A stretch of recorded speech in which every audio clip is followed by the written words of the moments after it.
Hello साथियों, फिर से मैं एक बार स्वागत करता हूं आपका अपने यूट्यूब चैनल एग्जामगढ़ में। साथियों, आज हम देखेंगे राज्य की कार्यपालिका के विषय में। हम लोगों ने केंद्र की कार्यपालिका को डिस्कस कर लिया है। अगर आपने वो वीडियो नहीं देखी है तो आप प्लेलिस्ट में जाकर उस वीडियो को देख सकते हैं। तो हमने जो केंद्र की कार्यपालिका को देखा था उसमें हमने राष्ट्रपति को हेड माना था, वास्तविक हेड हम प्रधानमंत्री को माने थे। उसी प्रकार राज्य की भी कार्यपालिका होती है। आज हम डिस्कस करेंगे राज्य की कार्यपालिका के बारे में। तो साथियों, देखते हैं राज्य की कार्यपालिका को हम कितने भागों में डिवाइड कर सकते हैं। आइए देखते हैं। देखिए, इसको हम 4 भागों में डिवाइड कर सकते हैं राज्य की कार्यपालिका को, जिसका पहला भाग होता है प्रमुख भाग, राज्यपाल। दूसरा होता है मुख्यमंत्री। तीसरा होता है मंत्रिपरिषद। और इसका चौथा भाग होता है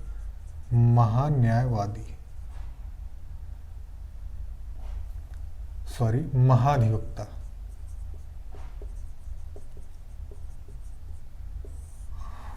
तो प्रमुखता से हम इसको देखते हैं। राज्यपाल जो है, जैसे हमारे केंद्र में हेड होता है, केंद्र की कार्यपालिका के हेड होता है राष्ट्रपति, वैसे ही हमारे राज्य की राज्यपालिका का हेड होता है राज्यपाल।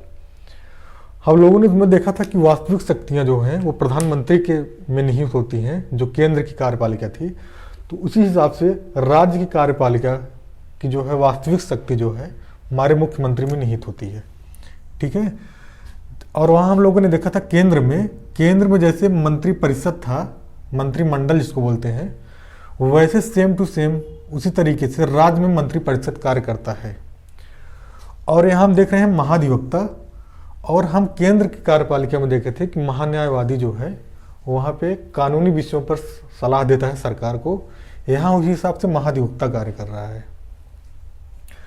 तो इस तरीके से हम राज्यपाल की कार्यपालिका को 4 भागों में डिवाइड कर सकते हैं, जिसका हेड होता है राज्यपाल और वास्तविक हेड। देखिए, 2 क्वेश्चन बनते हैं।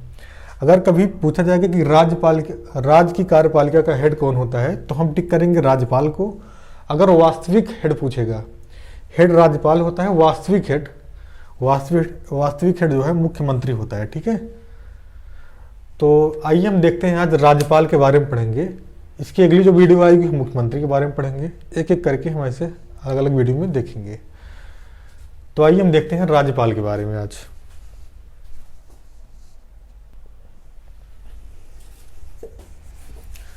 तो साथियों, आज हम राज्यपाल के बारे में पढ़ते हैं।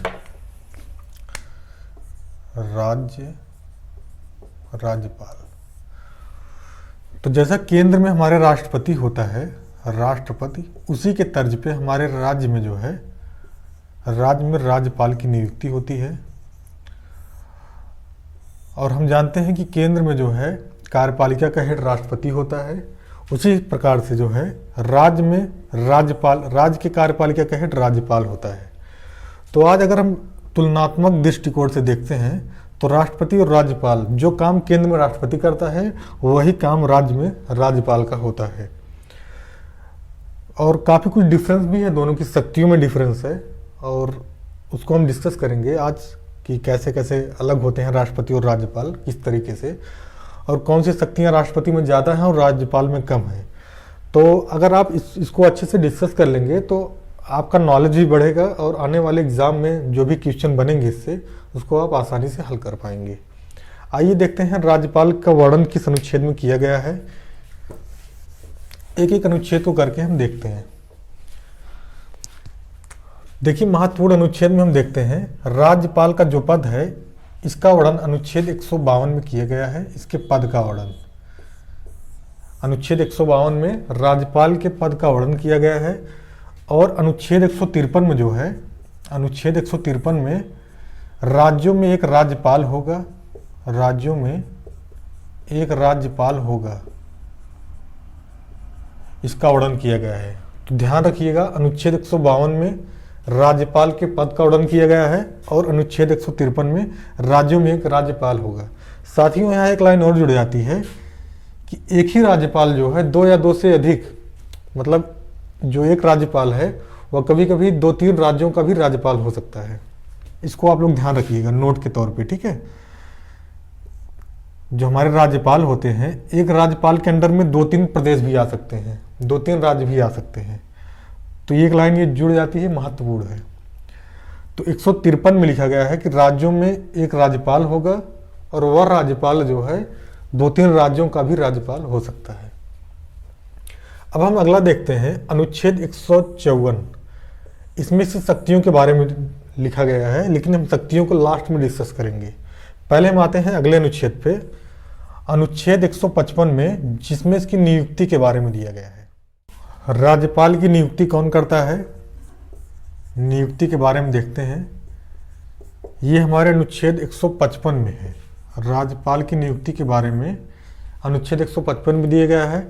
तो साथियों, राज्यपाल की नियुक्ति जो है हमारे राष्ट्रपति के द्वारा की जाती है, राष्ट्रपति के द्वारा की जाती है।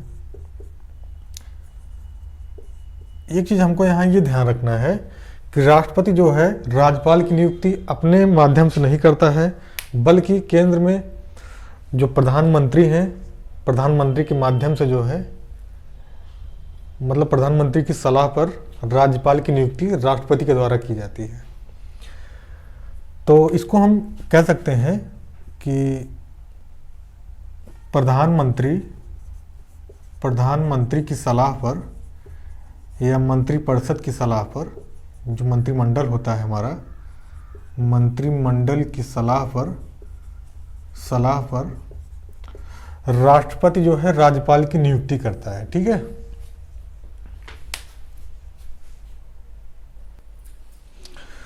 हमारा अगला अनुच्छेद है अनुच्छेद 156। 156 में जो है राज्यपाल के कार्यकाल के बारे में दिया गया है। तो साथियों, कार्यकाल जो है वैसे साधारणतः हम देखें तो राज्यपाल का कार्यकाल जो है वो 5 वर्ष का होता है, 5 वर्ष का होता है। लेकिन इसी में हम एक लाइन और जोड़ देते हैं कि यह राष्ट्रपति के प्रसाद पर्यंत अपना पद ग्रहण करता है। प्रसाद पर्यंत का मतलब ये होता है कि जब तक राष्ट्रपति अपनी स्वेच्छा से इसको पद पर बने रहने के लिए राजी है, तभी तक ये जो है राज्यपाल अपने पद पर बने रहेंगे, अन्यथा इनको अपना पद जो है छोड़ना पड़ेगा। इस प्रकार हम देख सकते हैं, जैसे कभी कभी क्वेश्चन एग्जाम में आ गया कि राज्यपाल का कार्यकाल कितना दिन का होता है। अगर ऑप्शन में दिया है 4 वर्ष, 5 वर्ष, 6 वर्ष, अगर वर्षों में दिया गया है तो हम वहाँ पे जो है 5 वर्ष को टिक करेंगे। अगर उसी में एक ऑप्शन ये है राष्ट्रपति के प्रसाद पर्यंत, ऑप्शन में एक ऑप्शन ये भी दिया गया है, तो हम राष्ट्रपति के प्रसाद पर्यंत वाला ही टिक करेंगे। ये हमें देखना है कि क्वेश्चन कैसे कर रहा है। अगर क्वेश्चन में ऑप्शन में ये दिया है राष्ट्रपति के प्रसाद पर्यंत, तो हम इस पे ही टिक करेंगे, अन्यथा हम 5 वर्ष वाले पे क्लिक करेंगे। ठीक है, ये क्वेश्चन पर डिपेंड करता है। तो हम लोगों ने कार्यकाल भी देख लिया। अच्छा देखिए साथियों, राष्ट्रपति के प्रसाद पर्यंत क्यों होता है कार्यकाल? क्योंकि कभी कभी देखते हैं हम कि केंद्र में अगर सरकार बदल गई है, तो जो सरकार अपनी आएगी तो अपने हिसाब से अपने आदमियों को या अपने राज्यपालों को नियुक्ति करेगी हर राज्य में ना। अगर इस तरीके से हम देखते हैं कि अगर 5 वर्ष के लिए कोई राज्यपाल नियुक्त कर दिया गया है और सरकार बदल जाती है केंद्र में, तब इसको हटाने का प्रावधान उसके पास तो रहेगा नहीं। बस इसीलिए जो है इनका प्रसाद पर्यंत इनका कार्यकाल होता है। उदाहरण के तौर पे हम देखते भी हैं कि कभी कभी राष्ट्रपति जो है राज्यपालों की जो है अदला बदली करने लगता है। उत्तर प्रदेश को उठा के मध्य प्रदेश में भेज देता है, मध्य प्रदेश को उठा के राजस्थान भेज देता है। इस तरीके से हम उदाहरण के तौर पे देख सकते हैं कि राष्ट्रपति जब चाहेगा, देखिए राष्ट्रपति को हटाने के लिए हम लोगों ने केंद्र की कार्यपालिका में देखा था कि राष्ट्रपति को हटाने के लिए महाभियोग लगाया जाता है, महाभियोग। लेकिन जो है राज्यपाल को हटाने के लिए ऐसा कोई प्रावधान नहीं है हमारे संविधान में। राज्यपाल को हटाने के लिए राष्ट्रपति अगर जब चाहेगा तो उनको अपना पद खाली करना पड़ेगा। ठीक है साथियों, अब हम देखते हैं हमारा अगला अनुच्छेद जो है योग्यता है। योग्यता कि राज्यपाल बनने के लिए क्या क्या योग्यताएं चाहिए। तो ये योग्यताएं जो हैं सिंपल होती हैं, योग्यताएं सब में सेम होती हैं लगभग। जैसे कि पहला कॉमन सा चीज़ है कि भारत का नागरिक होना चाहिए। कोई भी चुनाव लड़ना हो, भारत का नागरिक होना जरूरी है। दूसरी योग्यता में क्या है, 35 वर्ष की आयु पूरी कर चुका हो। 35 वर्ष की आयु पूरी कर चुका हो। तीसरी जो है, किसी भी लाभ के पद पर ना हो, लाभ के पद पर ना हो, अर्थात किसी सरकारी सेवा में ना हो। और चौथा जो है महत्वपूर्ण होता है, वह किसी भी विधानसभा या विधान परिषद का सदस्य नहीं होना चाहिए। विधान परिषद का सदस्य नहीं होना चाहिए राज्यपाल को। अगर वह विधानसभा या विधान परिषद का सदस्य है तो उसे अपने पद से त्यागपत्र देना होगा राज्यपाल बनने के लिए। तो ये कुछ विशेष योग्यताएं होती हैं राज्यपाल बनने के लिए, और तमाम होती हैं कि वह पागल दिवालिया ना हो और मानसिक रूप से स्वस्थ हो। ये सब योग्यताएं होती हैं राज्यपाल की। ये सब तो योग्यताएं अधिकतर सबको पता रहती हैं क्या क्या होनी चाहिए। इसमें मुख्य यही होता है वर्ष कि 35 ईयर होना चाहिए जैसे। और हमारे सांसद जो होते हैं, सांसद जो बनते हैं, उनकी एज 25 वर्ष ही है, 25 वर्ष। प्रधानमंत्री बनने के लिए उम्र जो है 25 वर्ष है। तो यहाँ मेन हो जाता है राज्यपाल और राष्ट्रपति में 35 वर्ष की उम्र जरूरी होती है, ये मेन हो जाता है। और ये चौथा जो है इसका, विधानसभा या विधान परिषद का सदस्य नहीं होना चाहिए एक राज्यपाल बनने के लिए। अब आइए हम देखते हैं अगला हमारा जो अनुच्छेद है, शपथ है। राज्यपाल को शपथ कौन दिलाता है, हम इसको देखते हैं। अनुच्छेद 159 में राज्यपाल के शपथ के बारे में बात की गई है। राज्यपाल के शपथ, तो जिस प्रदेश का राज्यपाल होगा उस प्रदेश के जो हाई कोर्ट के मुख्य न्यायाधीश होंगे वही जो है राज्यपाल को शपथ दिलाएंगे। तो राज्यपाल को शपथ कौन दिलाता है, राज्यपाल को शपथ संबंधित राज्य के हाई कोर्ट के मुख्य न्यायाधीश, ध्यान रखिएगा हाई कोर्ट के मुख्य न्यायाधीश। ये क्वेश्चन एग्जाम में डायरेक्टली पूछ लिया जाता है कि राज्यपाल को शपथ कौन दिलाता है। तो आप लोग ध्यान रखिएगा कि संबंधित राज्य के, जिस राज्य के रहेंगे उस राज्य के हाई कोर्ट का जो मुख्य न्यायाधीश होगा वो राज्यपाल को शपथ दिलाएगा। और हाई कोर्ट के जो मुख्य न्यायाधीश होते हैं इनको शपथ जो है राज्यपाल दिलाता है। तो ये दोनों एक दूसरे को शपथ दिलाते हैं, ठीक है। हम लोगों ने केंद्र में देखा था राष्ट्रपति को शपथ कौन दिला रहा था, राष्ट्रपति को शपथ दिला रहा था सुप्रीम कोर्ट का मुख्य न्यायाधीश। और सुप्रीम कोर्ट के मुख्य न्यायाधीश को शपथ कौन दिला रहा था, राष्ट्रपति दिला रहा था। तो इस तरीके से ये दोनों लोग जो है आपस में शपथ दिलाने का कार्य करते हैं एक दूसरे को।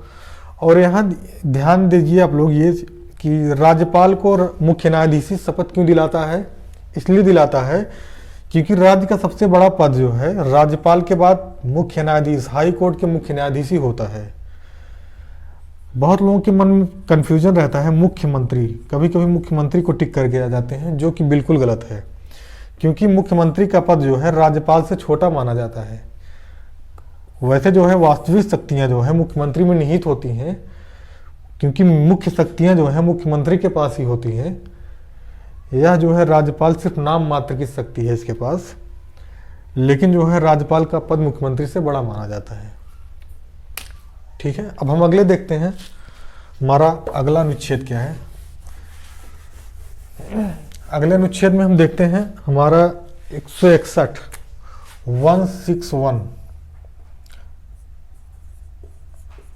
अनुच्छेद नंबर 161 में हम देखते हैं क्षमादान की शक्ति राज्यपाल को प्राप्त है।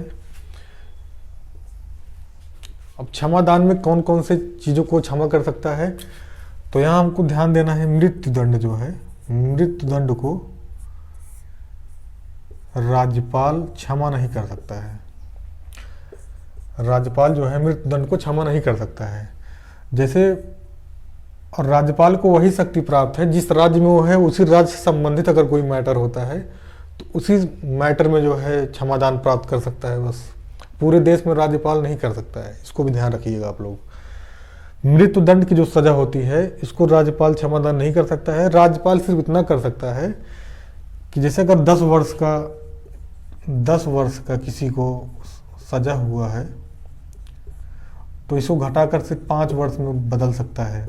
उम्र कैद को 10 साल में कर सकता है। जैसे उम्र कैद किसी को हुआ इसको 5 ही वर्ष में छोड़ा देगा, क्षमा कर देगा। लेकिन मृत्युदंड जो है वो क्षमा नहीं कर सकता है राज्यपाल। यह शक्ति सिर्फ राष्ट्रपति को प्राप्त है। मृत्युदंड को भी माफ कर सकता है राष्ट्रपति।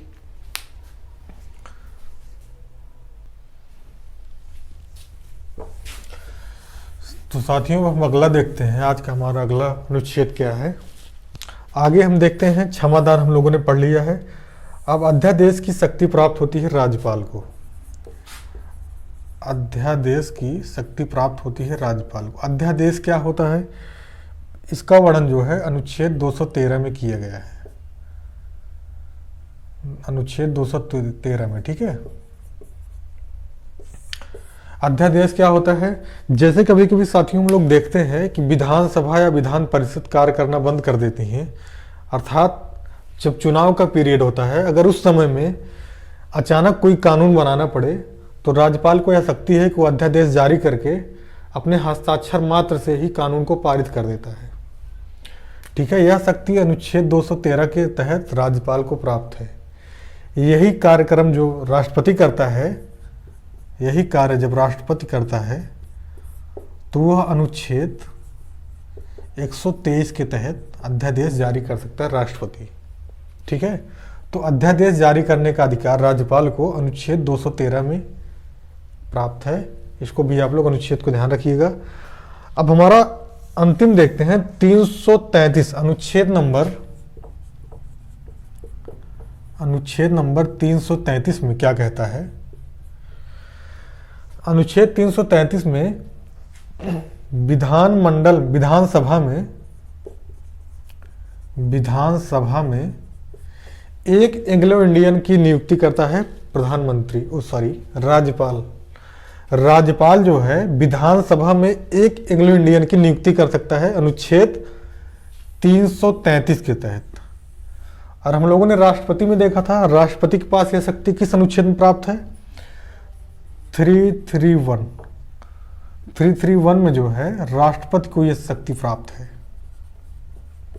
राष्ट्रपति कितने एंग्लो इंडियन का मनोनयन कर रहा था, 2 एंग्लो इंडियन का, 2 लोगों का मनोनयन कर रहा था राष्ट्रपति।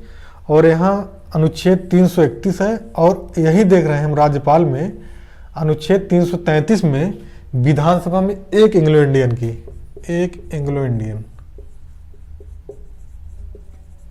की नियुक्ति कर रहा है राज्यपाल।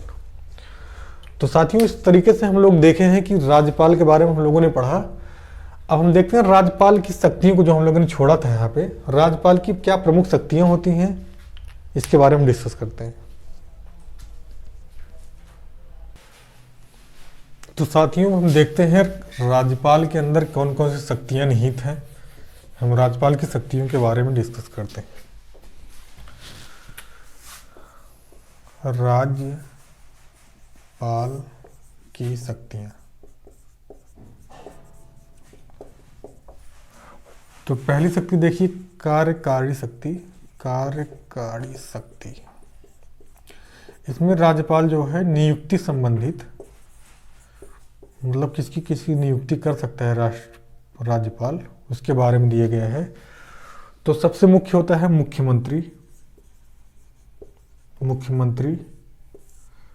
मुख्यमंत्री की नियुक्ति जो है राज्यपाल के द्वारा की जाती है, ध्यान रखिएगा। और मंत्रिपरिषद,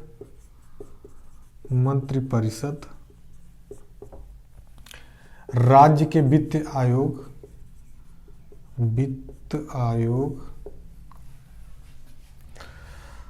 राज्य के निर्वाचन आयोग,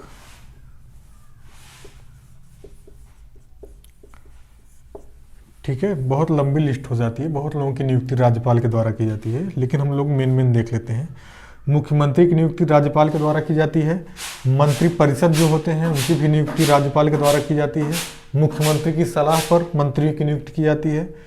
वित्त आयोग, राज्य के निर्वाचन आयोग, राज्य के लोक सेवा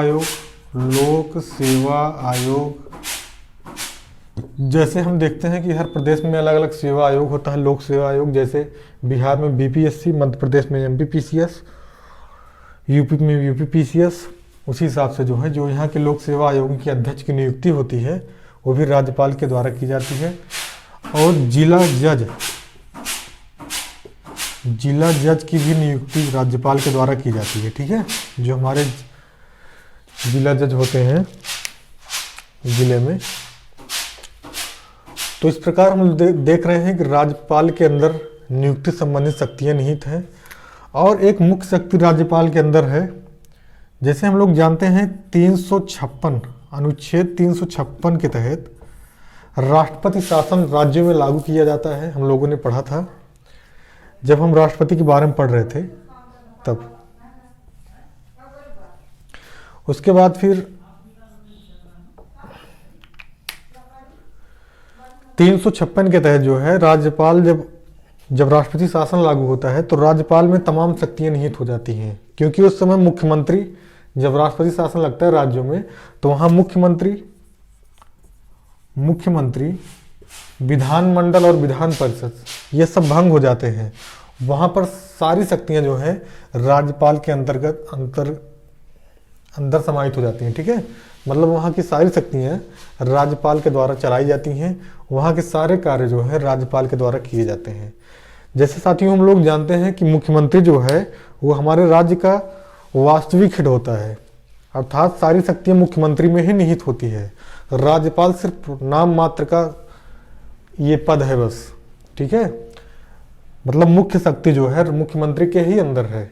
लेकिन जब राष्ट्रपति शासन लागू हो जाता है राज्य में तो वहाँ मुख्यमंत्री और विधानसभा, विधानमंडल सारे कुछ खत्म होके वहाँ सारी शक्तियाँ जो है राज्यपाल को मिल जाती हैं। यह जो है राज्यपाल को विशेष शक्ति प्रदान है। और हम आगे देखते हैं। तो साथियों अगला हम देखते हैं राज्यपाल की शक्तियों के बारे में। राज्यपाल को और कौन शक्ति प्राप्त है? तो विधायी शक्तियाँ। विधायी शक्तियाँ इनको क्या क्या प्राप्त हैं?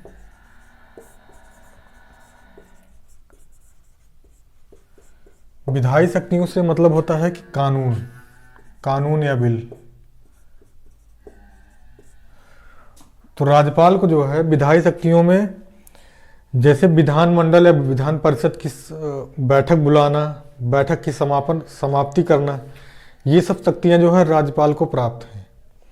ठीक है, और विधान परिषद या विधानमंडल में कोई भी बिल तब तक नहीं पास हो पाता है जब तक राज्यपाल का हस्ताक्षर नहीं हो पाता। बगैर राज्यपाल के हस्ताक्षर के कोई बिल या कोई कानून जो है अध्यादेश वो पास नहीं होगा विधानमंडल या विधान परिषद में। और अभी हम लोगों ने पढ़ा था कि अनुच्छेद 333 के तहत राज्यपाल जो है, राज्यपाल विधानसभा में एक एंग्लो इंडियन का मनोनयन करता है। ठीक है, तो हम लोगों ने विधानसभा में देखा था कि एक एंग्लो इंडियन का मनोनयन राज्यपाल के द्वारा किया जाता है। वही विधानसभा के बाद अगर हम विधान परिषद में देखते हैं, विधान परिषद में, तो यहाँ पे जितने भी सदस्य होते हैं इसके 1/6 सदस्यों का मनोनयन जो है राज्यपाल के द्वारा किया जाता है। तो साथियों अनुच्छेद 333 के तहत राज्यपाल जो है विधानसभा में ध्यान रखिएगा, विधानसभा में एक एंग्लो इंडियन का मनोनयन करता है। और वहीं हम देखते हैं कि विधान परिषद में 1/6 सदस्यों का मनोनयन राज्यपाल के द्वारा किया जाता है विधान परिषद में। ठीक है, इस तरीके से हम लोगों ने इसको देखा। अब हम देखते हैं वित्तीय शक्तियां क्या हैं। वित्तीय शक्तियां क्या प्राप्त हैं राज्यपाल को, इसके बारे में देखते हैं। वित्त मतलब होता है धन, वित्तीय शक्तियां मतलब धन से संबंधित कौन सी शक्तियां जो है राज्यपाल को प्राप्त है। तो कोई भी, जैसे जब विधानसभा या विधानमंडल में, विधानसभा या विधानमंडल में कोई भी जब विधेयक पारित किया जाता है, तब वह धन विधेयक है या नहीं, धन विधेयक है या नहीं, इसको जो है राज्यपाल ही घोषित करेंगे। राज्यपाल घोषित करेंगे कि कोई विधेयक धन विधेयक है या कि नहीं, ठीक है, ये भी राज्यपाल घोषित करेंगे। और राज्यपाल को एक विशेष शक्ति यह प्राप्त है, जैसे कभी मान लो राज्यों में आपदा आ गई, जैसे भी हाल ही में हम देखते हैं कोरोना आया था, इसके लिए जो है एक्स्ट्रा बजट जब पास करना होता है, तो वो भी शक्ति जो है राज्यपाल को ही प्राप्त है। राज्यपाल जो है एक्स्ट्रा निधि निकाल सकता है, मतलब इस अध्यादेश को पारित करके अपने हस्ताक्षर के तहत राज्यपाल जो है एक्स्ट्रा निधि को भी निकाल सकता है राज्य से। इस तरीके से हम लोगों ने देखा राज्यपाल की भी शक्तियां, ठीक है। तो हम लोगों ने आज राज्यपाल के बारे में सारा जितने भी अनुच्छेद, इंपॉर्टेंट अनुच्छेद हैं, सबको हमने पढ़ा। एक बार हम रिकॉल कर लेते हैं। अनुच्छेद 152 में पद के बारे में वर्णन है राज्यपाल के। अनुच्छेद 153 में राज्य में राज्यपाल होंगे, सभी राज्यों में एक राज्यपाल होंगे, या एक राज्यपाल 2 या 3 प्रदेशों में भी राज्यपाल हो सकता है। अनुच्छेद 154 में शक्तियों के बारे में और अनुच्छेद 155 में राज्यपाल की नियुक्ति के बारे में वर्णन किया गया है। अनुच्छेद 156 में 156 में कार्यकाल के बारे में, अनुच्छेद 157 में योग्यता के बारे में, और अनुच्छेद 158 को शपथ के बारे में लिखा गया है। अनुच्छेद 161 में क्षमादान की शक्ति से प्राप्त है राज्यपाल को। अनुच्छेद 213 में अध्यादेश जारी कर सकता है। अनुच्छेद 333 में विधानसभा में एक एंग्लो इंडियन का मनोनयन राज्यपाल कर सकता है। तो साथियों, अगर आपको वीडियो पसंद आया हो तो आप वीडियो को लाइक करें और चैनल को सब्सक्राइब करें और अपने दोस्तों के साथ जरूर शेयर करें। अब हम अगली वीडियो में पढ़ेंगे राज्य की कार्यपालिका के जो सेकंड भाग है, जो दूसरा भाग मुख्यमंत्री होता है, जिसमें राज्य की पूरी वास्तविक शक्तियाँ निहित होती हैं, उसके बारे में हम पढ़ेंगे। तो अगली वीडियो को देखना बिल्कुल मत भूलें। अगली वीडियो हमारी मुख्यमंत्री पर कल बनेगी, मुख्यमंत्री पर। धन्यवाद।